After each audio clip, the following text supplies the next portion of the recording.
வைர நெஞ்சம் வைர நெஞ்சம். ஏங்க, நந்தினிங்கிற பேரு என் தங்கச்சிக்கு மட்டுமா இருக்கு? அவருக்கு தெரிஞ்சவங்க வேற யாராவது இருப்பாங்கல்ல? இல்ல சக்தி, நம்பர் பாரு. 89692 அதே நம்பர் தான்.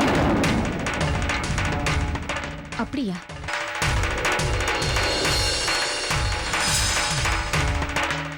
இந்தாங்க சார். உங்க ஃபோன் ரொம்ப நேரமா அடிச்சுட்டு இருக்கு சார், எடுத்து பேசுங்க.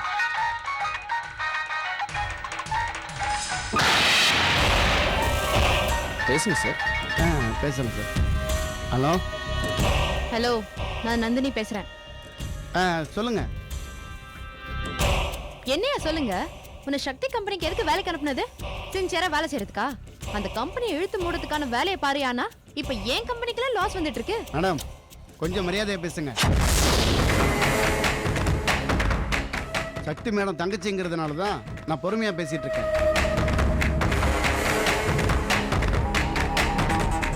ஏய், என்னாச்சு அவனுக்கு? புரிஞ்சுக்கிட்டா உங்களுக்கு நல்லது. இதை பாருங்க மேடம், சக்தி மேடத்துக்கும் வைரம் சாருக்கும் நான் எப்பவுமே துரோகம் பண்ண மாட்டேன். ஃபோன் வைங்க. என்னாச்சு இந்த ஆளுக்கு? யார் சார்? அவர் பேசுனதை பார்த்தாலே தெரியல, நந்தினி தான். ஆமாம் மேடம், நந்தினி மேடம் அடிக்கடி எனக்கு ஃபோன் பண்ணி தொந்தரவு பண்ணிட்டு இருக்காங்க. நீங்கள் எந்தெந்த கம்பெனி கொட்டேஷன் கொடுக்குறீங்க, என்ன அமௌண்ட் கோட் பண்ணுறீங்கிற டீட்டெயிலாம் அவங்களுக்கு நான் தரணுமா? அதுக்காக எனக்கு அவங்க பணம் தராங்களாம். ஒவ்வொரு முறை ஃபோன் பண்ணும்போதும் நான் இப்படி தான் திட்டிகிட்டு இருக்கேன் மேடம். ஆனால் மறுபடியும் அவங்க எனக்கு ஃபோன் பண்ணி தொந்தரவு பண்ணிட்டு தான் இருக்காங்க. அந்த நம்பரை எடுக்கக்கூடாதுங்கிறதுக்காக தான் பேர் போட்டு ஸ்டோர் பண்ணி வச்சுருக்கேன். சார் சொன்னதுனால தான் எடுத்தேன். என்னை எதுவும் தப்பாக நினைக்காதீங்க மேடம். சேச்சே, உங்களை நாங்க எதுக்கு தப்பா நினைச்சுக்க போறோம்? என் கூட பிறந்த தங்கச்சி என்ன பழி வாங்கணும்னு நினைக்கிறப்போ ஆபீஸ்ல வேலை செய்யற நீங்க எங்களுக்கு இவ்வளவு ஆறுதலா இருக்கிறத பார்க்கும்போது சந்தோஷமா இருக்கு. நான் சேது சாரோடைய ஆளு மேடம். கடைசி வரைக்கும் உங்களுக்கு நான் நம்பிக்கையோட இருப்பேன். பிளானிங்கில் ஏதாவது கரெக்ஷன் தான் சொல்லுங்கள் மேடம். வரேன் மேடம். சரி, வரேன் சார். நந்தினி எல்லாரையும் பணம் கொடுத்து வேலைக்கு வாங்கிடலான்னு நினைக்கிறான்.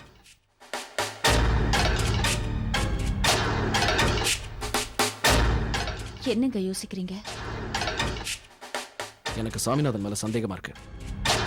சேச்சே, அவர் அப்படிப்பட்டவர் இல்லைங்க. ரொம்ப நம்பிக்கையான மனுஷன். பாப்போம்.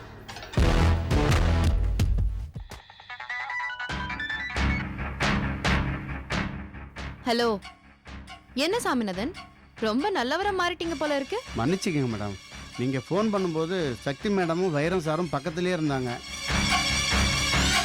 அதனால தான் அப்படி பேச வேண்டியதாக போச்சு. சாமிநாதன், அவங்களுக்கு எந்த சந்தேகமும் வரல? இல்லை மேடம். இங்க பாருங்க சாமிநாதன், நீங்க என்ன பண்ணுவீங்களோ ஏது பண்ணுவீங்களோ எனக்கு தெரியாது. ஆனா இன்னும் ஒரு வாரத்துக்குள்ள சக்தியோட கம்பெனிக்கு பெரிய நஷ்டம் வரணும். அவங்க திரும்ப அந்த கம்பெனி ஆரம்பிக்க முடியாத அளவுக்கு நஷ்டம் வரணும். புரிஞ்சுதா? சரிங்க மேடம், நீங்கள் சொல்லிட்டீங்கல்ல, நான் பார்த்துக்கிறேன் மேடம். வாங்கின காசுக்கு துரோகம் பண்ண மாட்டான் இந்த சாமிநாதன். நீங்கள் நம்பிக்கையோட இருங்க மேடம்.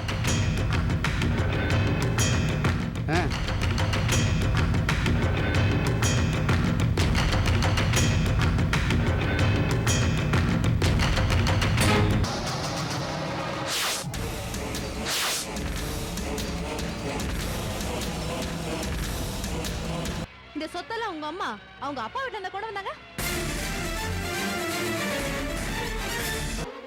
சொந்த அக்கான்னு கூட பார்க்காம சண்டை போட்டு சட்டப்படி நான் இந்த சொத்தெல்லாம் உங்களுக்கு வாங்கி கொடுத்துருக்கேன்.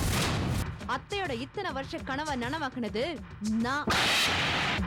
சொத்தை பத்தி ரெண்டு பேரும் வாயை திறந்தீங்க அப்புறம் இருக்கு. என்னம்மா, என்ன நினைச்சிட்டு இருக்கா அவன் மனசுல? என்னாச்சு? அந்த நந்தினி என்ன நிம்மதியாவே இருக்க விட மாட்டேங்கிறா. ஆபீஸ்ல போய் அக்கௌண்டன்ட் கிட்ட பணம் கேட்டா அவன் தரமாட்டேன்னு சொல்றான். என்ன காரணம் கேட்டா நந்தினி மேடம் உங்களுக்கு பணம் கொடுக்க கூடாது ஸ்ட்ரிக்ட்டா சொல்லிட்டாங்கன்னு சொல்றான். என் மதிப்பு மரியாதை எல்லாமே போச்சுமா.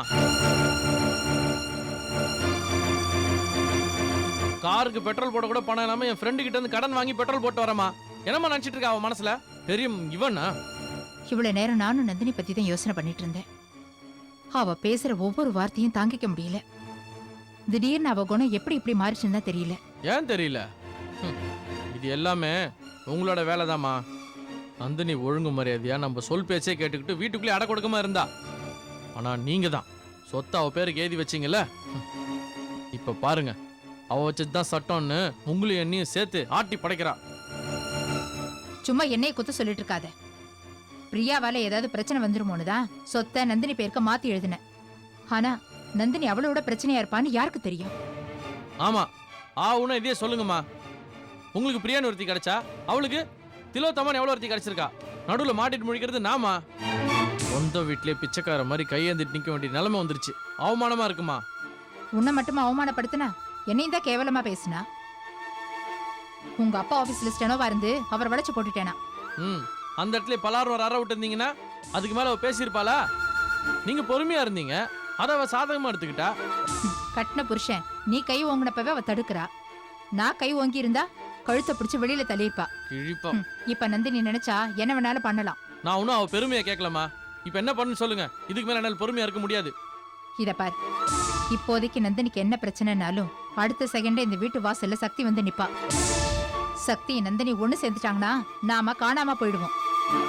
ஏதாவது அவசரப்பட்டு பண்ணி அக்கா தங்கச்சியை நாமளே சேர்த்து வச்ச மாதிரி ஆயிடக்கூடாது.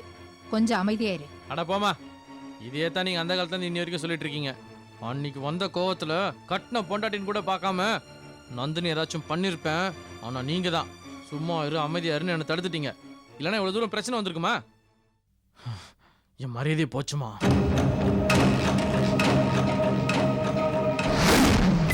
நந்தினி என்ன பண்ணுன்றது எனக்கு நல்லா தெரியும். இனியும் அவளை விட்டு வச்சிருந்தா நமக்கு தான் ஆபத்து.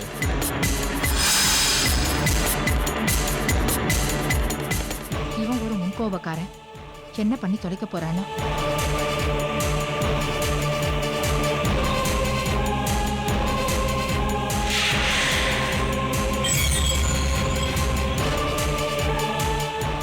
நந்தினியை பத்தி அம்மா புள்ள 2 பேருக்கும் தெரியல. இது சும்மா புஷ்ஷுன்னு முடிய ஊதி விட்டுட்டு வசனம் பேசுற கேஸு. ஆனா நந்தினி பேசாமலே சொடக்கு போட்டு காரியத்தை சாதிப்பா. அம்மாவும் புள்ளையும் வம்ப விலை கொடுத்து வாங்குறாங்க. நமக்கு என்ன வந்தது? மேடம், உங்களை பார்க்கறதுக்கு ஜீவான ஒருத்தர் வந்திருக்காரு. நான் வரேன்னு சொல்லு. சரிங்க மேடம். என்னம்மா? அது வந்து அவர் வந்திருக்காரு. அப்படியா? சரி, பேசிட்டு வா போ. சரிங்க சார்.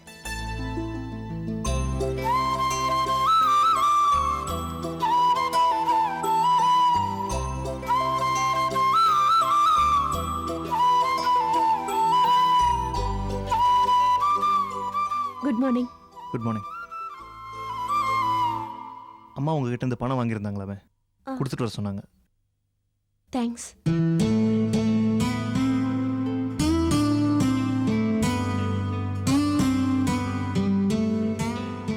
என்ன அப்படி பாக்குறீங்க? ஏதாவது பேசணுமா? இல்ல. சரி, நான் வரேன்.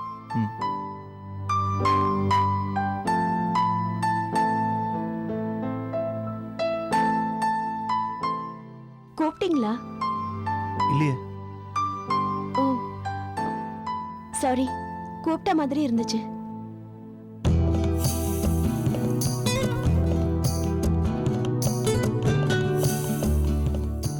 Excuse me.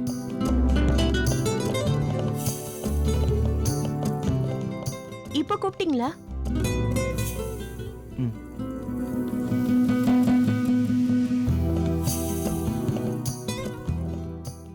உங்க பேர் எனக்கு சரியா ஞாபகம் இல்லை. I'm sorry. உமா மகேஸ்வரி. இது பாருங்க உமா, என்னையும் உங்களையும் சுத்தி நடக்கிற எல்லா விஷயமும் எனக்கு தெரியும். புரியலையே. புரியும்படியாவே சொல்றேன். எனக்கா ஜெகநாதன் சார் உங்களை பொண்ணு பார்த்தது, எங்க அம்மாவுக்கு உங்களை ரொம்ப பிடிச்சி வீட்டுக்கு வர வச்சது, அடிக்கடி நான் உங்களை மீட் பண்ணணுங்கிறதுக்காக உங்ககிட்ட பணம் வாங்கினதா போய் சொல்லி இப்போ உங்ககிட்ட கொடுக்க சொன்னது, எல்லா விஷயமும் எனக்கு தெரியும். எதுக்காக இப்படி பண்றாங்கன்னு தெரியும்.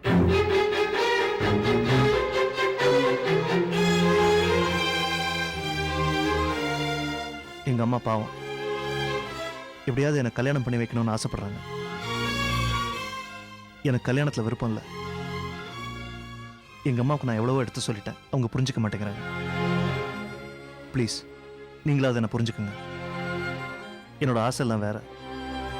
இன்னும் பெரிய ஃபேமஸ் லாயர் ஆகணும். கடைசி வரைக்கும் எங்கள் அம்மாவை சந்தோஷமாக வச்சுக்கணும். என் வாழ்க்கையில் கல்யாணத்துக்கு இடமே இல்லை. இதை பாருங்க, அவங்க சொன்னாங்க இவங்க சொன்னாங்கன்னு மனசில் ஆசையை வளர்த்துக்காதீங்க. ஆசைப்பட்டவங்க கிடைக்கலன்னா வாழ்க்கையே வேஸ்ட். அந்த வழி எனக்கு நல்லா தெரியும். பேச பேச நீங்கள் பேசாமல் இருக்கீங்கன்னா புரிஞ்சுக்கிட்டீங்கன்னு தான் அர்த்தம்.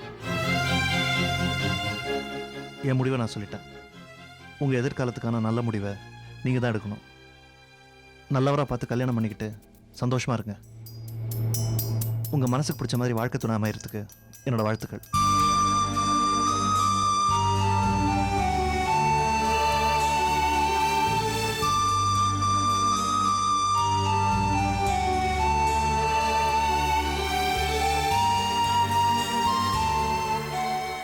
என்னம்மா என்ன சொல்றாரு ஜீவா?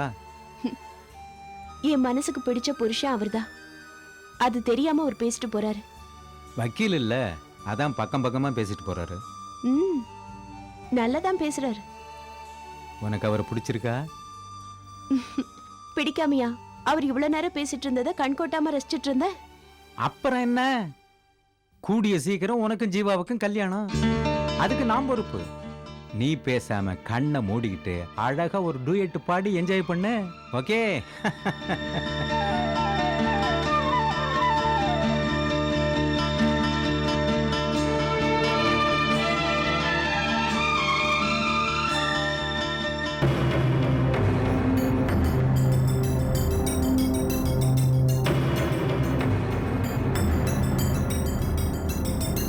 Madam, coffee madam. அதங்க அப்படி வை. அந்த ஆள் வந்தானா? யார மேடம் கேக்குறீங்க? அதான் முதலாளி. அந்த ஆள் வீட்டுக்கு வந்தானா இல்ல அந்த திலோத்தமா வீட்லயே தங்கிட்டானா? ராத்திரி 1 மணி இருக்கும் மேடம். அப்பதான் வந்தாரு. வந்த உடனே நேரா மேல வரதுக்கு இருந்தாரு. நான் சொல்லிட்டேன். மேடம் சொன்னாங்க டிஸ்டர்ப் பண்ண வேண்டாம், கீழேயே படுங்கன்னு. அவங்கள திட்டிக்கிட்ட அவங்க அம்மா ரூம்ல போய் படுத்துக்கிட்டாரு. என்னது? என்ன திட்டினானா? எதுக்கு என்ன திட்டணும்? அவ்வளவு கேவலமாயிட்டேனா நானு? கொஞ்சம் கலரா இருக்க கூடாது. பெரிய மன்மதன் நினைப்பு மனசுல. அந்த ஆளு சொல்லி என்ன பிரயோஜனம்? பின்னாடியே சுத்துதுங்களே, இதுங்களை சொல்லணும். அது என்னமோ வாஸ்தவம் தான் மேடம். அந்த ஆளுக்காக என்னெல்லாம் பண்ணிருப்பேன். சக்தி கிட்ட சண்டை போட்டு சொத்தெல்லாம் எழுதி வாங்கினது நானு. எனக்கு எப்படி துரோகம் பண்ணணும்னு தோணுச்சோ. நன்றி கெட்டவன். அந்த முகரை பார்த்து லவ் பண்ண பாரு, என்ன சொல்லணும்? வருத்தப்படாதீங்க மேடம். நீயே சொல்லு பாக்கியம், எனக்கு என்ன குறைச்சல்? என்ன விட்டுட்டு இன்னொருத்தோட சுத்துறதுக்கு அவருக்கு எப்படி மனசு வந்தது? ஆமா மேடம், என்னமோ பழமொழி சொல்லுவாங்களே, கிளியாட்டம் பொண்டாட்டி இருந்தாலும் குரங்காட்டம் ஒரு பொம்பளை. அது என் வாயால சொல்லக்கூடாது. இந்த பாருங்க மேடம், குத்துக்கல்ல ஆட்டம் பொண்டாட்டி இருந்தாலும் மயில் கல்லாட்டம் தேடி போவாங்களாம். அந்த மாதிரி என்ன மனுஷங்களோ கர்மம். இனிமேல் அந்த ஆளுக்கு மரியாதையே கிடையாது. ராத்திரி கண்ணை மூடி தூங்க முடியல. கண்ணு முன்னா கெட்ட கெட்ட கனவா வருது. மனுஷனா அவன் மிருகம். நந்தினி, உங்களை யாருங்க வர சொன்னது? வெளியே போங்க. நந்தினி, நான் சொல்றது கொஞ்சம் கேள. வெளியில போன்னு சொல்றேன்ல. உன்னதான் சொல்லிட்டு இருக்க, வெளியே போ. ஏய், என்னது இது? நீ பேச சுத்தமா நல்லா இல்ல. புருஷன மரியாதையில வாப்போன்னு பேசிட்டு இருக்க. இங்க பாரு, உனக்கு எவ்வளவுதான் மரியாதை. வெளியே போறியா இல்லையா? இது பார், நீயே கற்பனை பண்ணிட்டு தனி உலகத்துல வாழ்ந்துட்டு இருக்காத. ஐயா சாமி, உன்கிட்ட நான் ஒன்னும் கேட்கல. உன் மூஞ்சி எனக்கு பார்க்கவே பிடிக்கல. ஏய் நந்தினி, ஐயா என்ன? நில்லு. ஏய் நந்தினி, நில்டி. உனத்தான் நில்லுன்னு சொல்றேன்ல. எதை வச்சிருக்கீங்க நான் தப்பானவன்னு சொல்றேன்? எவையவ கூடலாம் ஊர் சுத்திட்டு வரல. இதுக்கு மேல என்ன சொல்ல முடியும்? நந்தினி, என்ன நீ மரியாதை இல்லாம பேசுற? அவன் உன் புருஷன். புருஷனுக்கு என்ன மரியாதை கொடுக்கணும்னு எனக்கு தெரியாத. கட்டின பொண்டாட்டி வீட்டுல இருக்கும்போது தினமும் எவ கூட ஊர் சுத்திட்டு வராரு. இந்த மாதிரி பிள்ளைக்கு இவ்வளவுதான் மரியாதை கொடுக்க முடியும். ஏய், நீ ரொம்ப ஓவரா பேசுற. அப்படிதான் பேசுவேன். என்ன பண்ணுவ? ஆனந்த், நீ பேசாம இரு. நந்தினி, ஆனந்த் பொண்ணோட ஊர் சுத்துறான், தப்பு பண்றான்னு சொல்றல்ல, அத உன்னால நிரூபிக்க முடியுமா? ஏன்? எவ்வளோ ஒருத்தி போன் பண்ணது பொய். நானும் பாக்கியமும் ஃபாலோ பண்ணிட்டு எஸ்டிடி பூத் வரைக்கும் வந்தோமே உன் பின்னால, அதெல்லாம் பொய்யா? நந்தினி, புரிஞ்சிக்காம பேசாத. உன்னை கட்டின பாவத்துக்கு புரிஞ்சுக்கிட்டேன். புரிஞ்சுக்கிட்டது வரைக்கும் போதும்பா. அந்த சக்தி அப்பவே சொன்னா, கட்டின புருஷனை முந்தானையில முடிச்சுக்க பாருடி, அடுத்தவங்களோட அப்புறம் சண்டை போட்டுக்கலான்னு. இந்த மரமணிக்கு உரைக்கலையே. இப்ப நீ டென்ஷன் ஆகிற அளவுக்கு இந்த வீட்ல எதுவும் நடக்கல நந்தினி. உங்களுக்கு என்ன, ரொம்ப சாதாரணமா சமாதானம் சொல்லிடுவீங்க. பாதிக்கப்பட்டது யாரு? நான் தானே. என் வாழ்க்கை தானே பாதிக்கப்பட்டுச்சு. நானும் தான் பாதிக்கப்பட்டிருக்கேன் மேடம்.